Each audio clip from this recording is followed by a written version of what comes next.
We're 30 games into the Major League Baseball season, and MLB has released their first Cy Young poll of 2026, and it pisses me off. I'm going to tell you that much, because they control narratives, and they control what you're supposed to think and what you're supposed to feel, and this is a big problem. And I'm going to talk about it because this is Hold My Ball podcast, and I talk about whatever I want. Let's get to the show.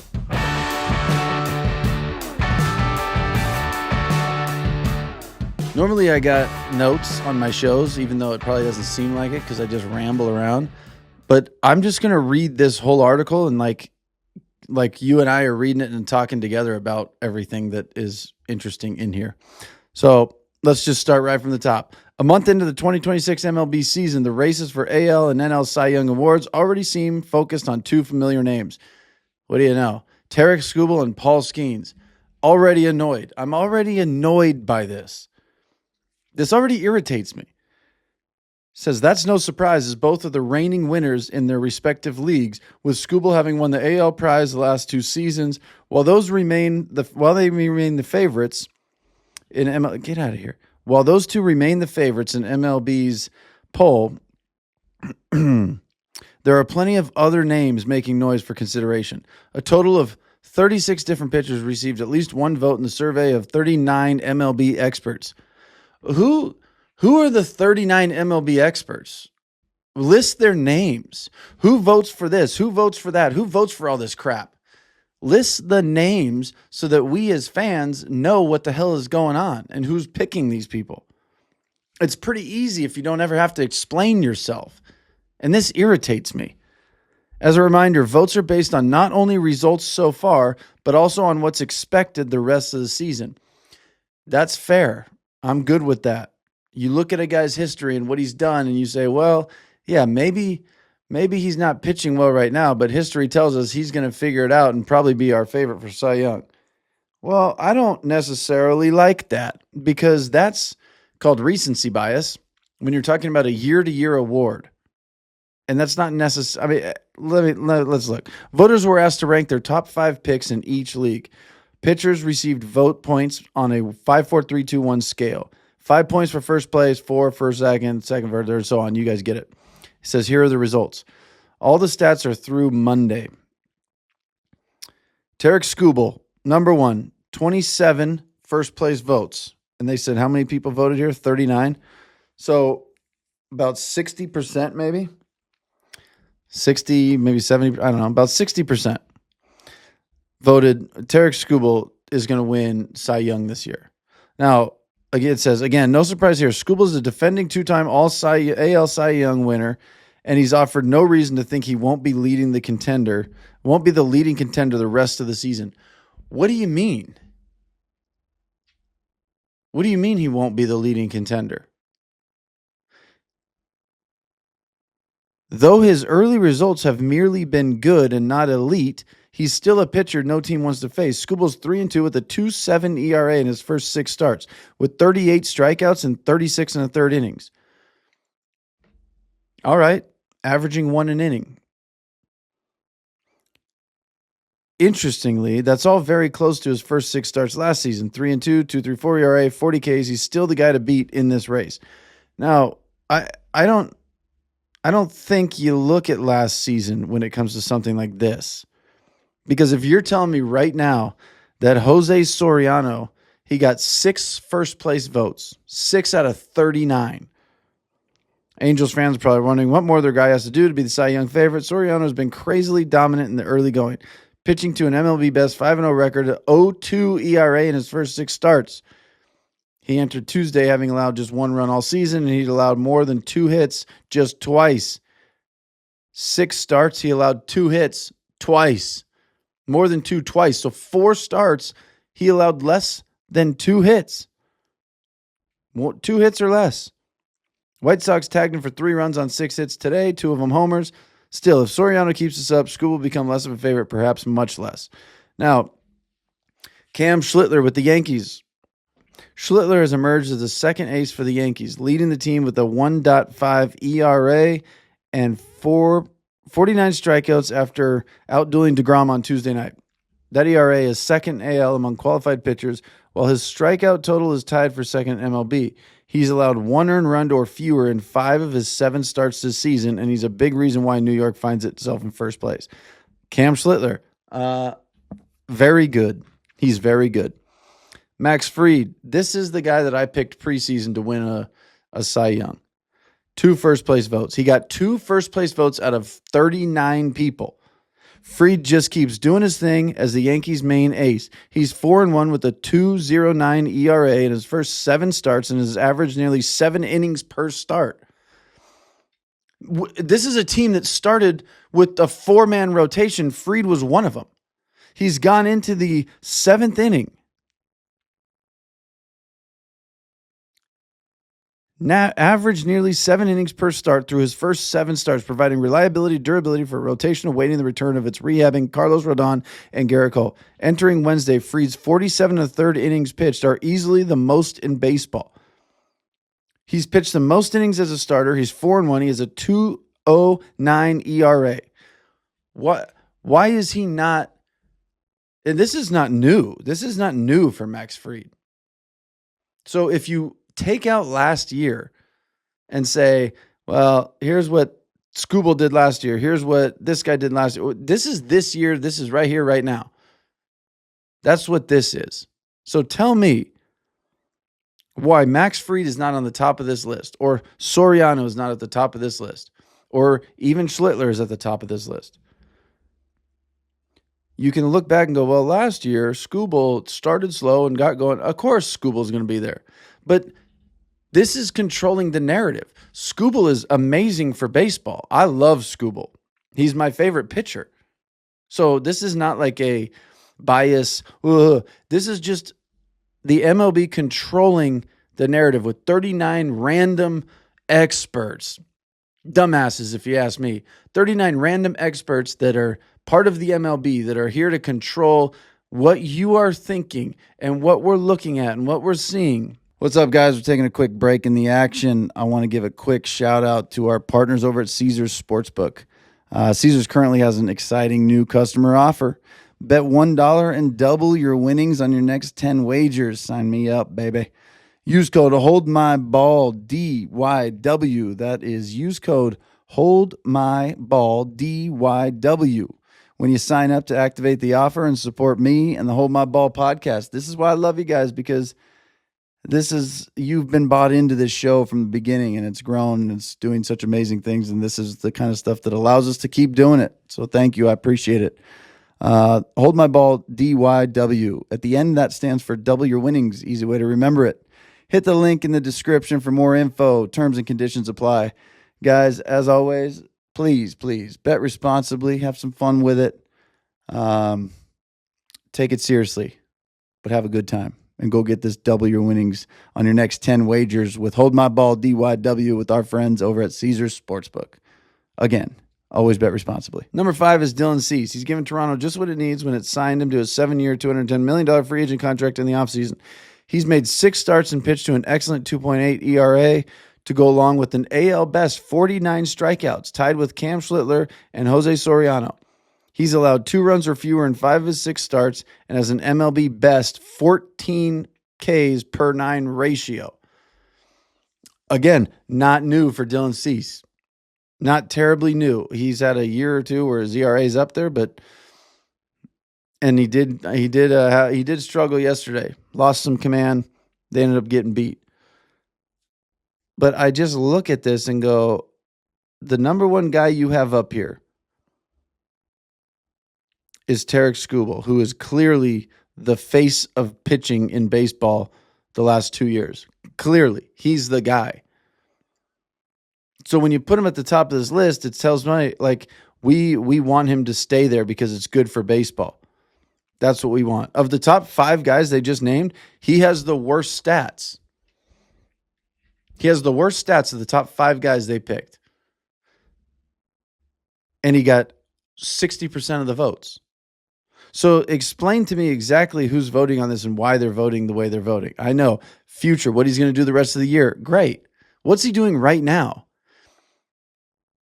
And I mean, it's a tough argument to sit here and say, you can't look at his past. You can expect, this is predictions, so that's fine. People get bought into I'm not so irritated by this list and who's on it and who's in what spots as I am.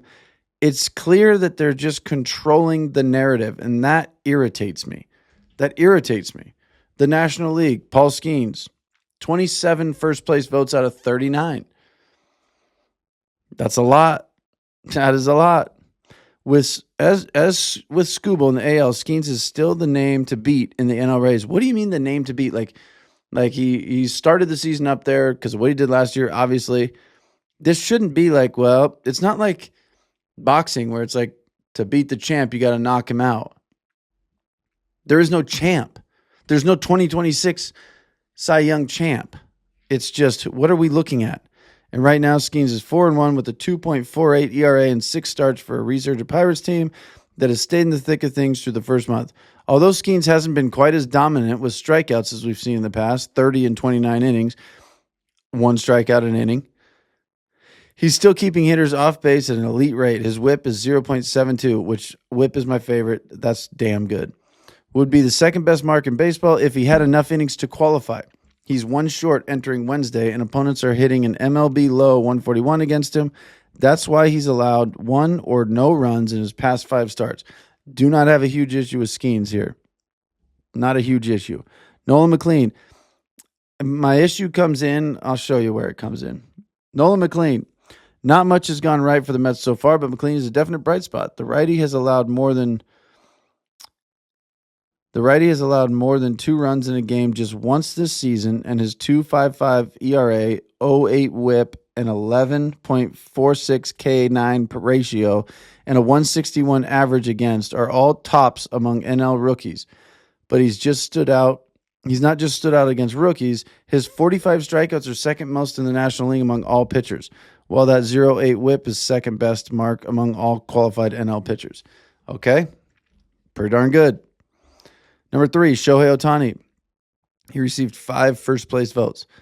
The one big award Ohtani has yet to capture is Cy Young, and you would be foolish to ever count him out. He's been impressive in each of his 5 starts on the mound this season, including Tuesdays against the Marlins. Ohtani has allowed just 2 earned runs, a 0.6 ERA, while striking out 34 batters in his 30 innings. Same, about 1 an inning. He's also held opponents to a 160 average and compiled the 0.87 whip. How's this not the favorite? How? He has, and I take his name out of it. If you just looked at stats, take Ohtani's name out. Just take stats. He's allowed 2 earned runs while striking out 30 batters in 30 innings. He's also held opponents to a 160 average and compiled a 0.87 whip. Skeens, up here, MLB low 141 average against him. Second best, Nolan McLean with 161. Ohtani 160. So Ohtani's second. Whatever. Chris Sale. Sale continues to impress and amaze his late career renaissance. 2024 Cy Young winner is 5-1 through 6 starts. His 2.31 ERA ranks 6th best in NL among qualified pitchers. 37-year-old lefty has held opponents to a 185 average, 0.9 whip to go along with 38 strikeouts, 35 innings. He's pitched at least 6 innings of 5 starts. So here's what gets me. Number 5, Yamamoto, 25 World Series MVP. While his strikeouts are down over his first 2 seasons, he still presents opponents with a tall challenge. He's not allowed more than 3 earned runs in any start this season. 2.87 ERA and his 37 and 2/3 innings pitched is second most in the NL. I'm telling you right now, this list needs to be Ohtani is the favorite. 5 starts. He started tonight. He gave up, I think, 2 runs. So 6 starts. His ERA was 0.6. He gave up 2 tonight. Might be 1 now. Instead, it's Skeens and Scooble. And to me, this is just the MLB creating narratives, just like they do with everything. Just like they do with everything. When was the last time we heard a real big name get busted for PEDs? Real big. Tatis? Who else? Profar twice. Profar's not a big name. Who else we got? Now think about it. Bonds, no. All those guys, obviously we know the story on that. All of it was after they already provided the MLB with what the MLB needed from them. It was after they got all their money from them and all their fan base. Oh, you're telling me you didn't know that Mark McGwire looking like the Hulk wasn't on something? You're telling me Barry Bonds, whose head was twice the size by the time he got done playing than it was 6 years before he ended playing? You're telling me you didn't look at Barry Bonds and his size and go, clearly he's on something?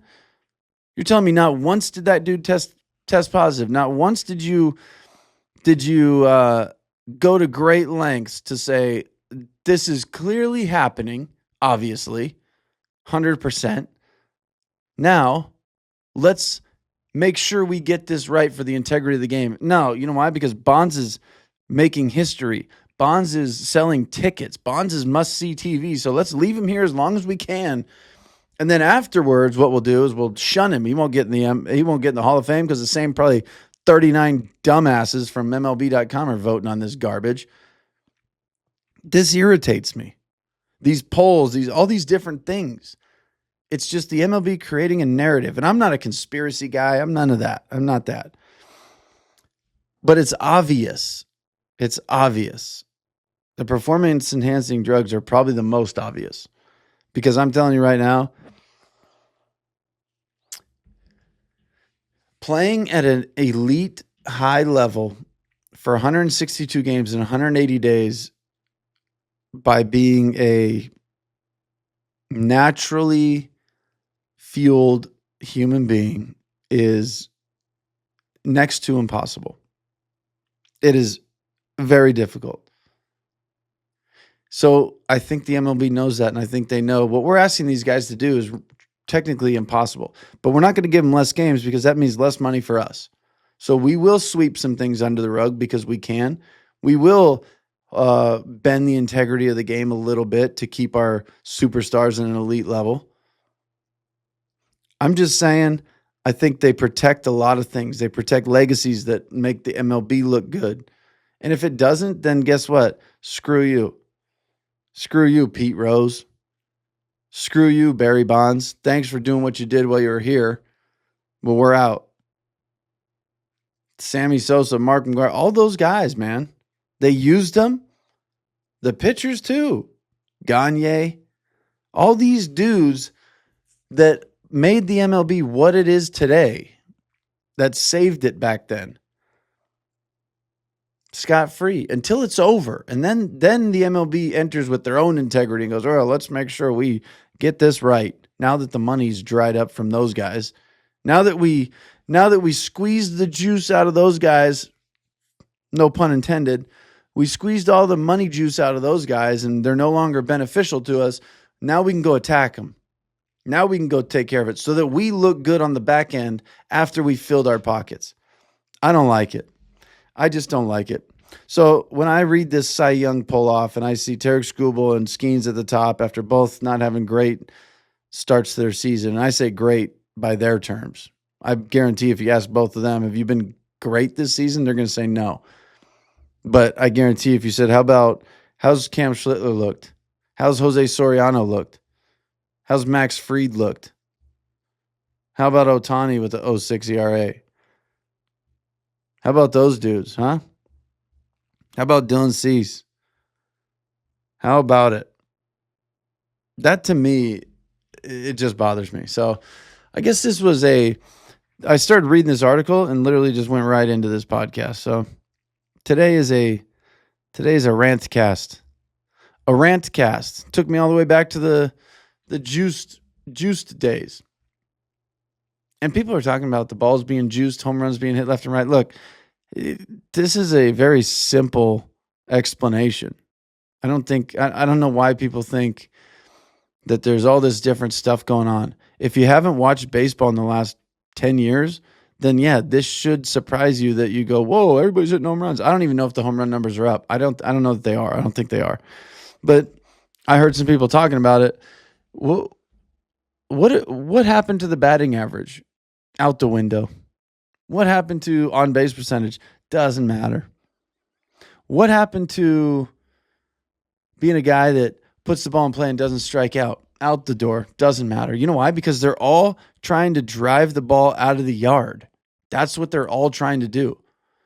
And when these dudes have the facilities and the resources to get as big, strong, as fast as they are, and then on top of it, all they're trying to do now is hit bombs, they're going to hit a lot of bombs, especially when the other side is working on nothing but how hard can I throw the frickin' baseball? Pretty darn hard. So when it's coming in at 98 and guys are consistently squaring it up with the swing that says, I'm just trying to leave the yard, there's going to be a lot of balls that leave the yard. The game of baseball has changed completely. It's how hard can I throw? How far can I hit? And you see it a lot. You see it via garbage base running, garbage situational hitting, garbage defense, garbage baseball IQ by big leaguers. You see a lot of this because the game promotes velocity, power, and that's it. It doesn't promote anything else. These young kids coming up, the game is getting younger and younger. And all these young guys now are coming out of that youth sports era, let's call it what it is now, which is showcase baseball. How fast can you run? How hard can you hit? How far can you hit the ball? How fast can you throw it? That's it. That's all they care about. They play most of their games when it's not like high school season. They play travel ball games. They play these showcase games. There's no score. The pitcher's not out there getting out of a three outs to get out of a jam.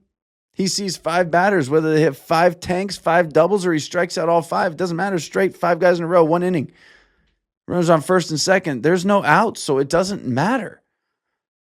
Runners on first and second. You're going to see 5 batters. That's it. I think I said 5 outs. You're going to see 5 batters. So it doesn't matter to the hitter. It doesn't matter to the pitcher. Second and third, infield in, I got to get out of this. I got to work out of this. I got to make smart pitches. I got to get a ground ball or a strikeout or a pop-up. I'm not trying to let him hit a deep fly ball. I'm not letting him try to get a hit, obviously. I want weak contact on the ground to one of my infielders that's in so we can cut this run off. I want to pop up to the infield so it's not far enough for this guy to tag. Or I want to strike out so nobody advances on the bases. None of that is being thought. None of that is being taught. If you want the baseball IQ to be raised from all these youth players, if you want that to be raised, there's one simple thing. Make winning matter again. That's it. In youth sports, make winning the game matter. Because we talk about it all the time. Oh, this amount of kids is only going to go pro. Then what are we doing? Why don't you just teach them to win?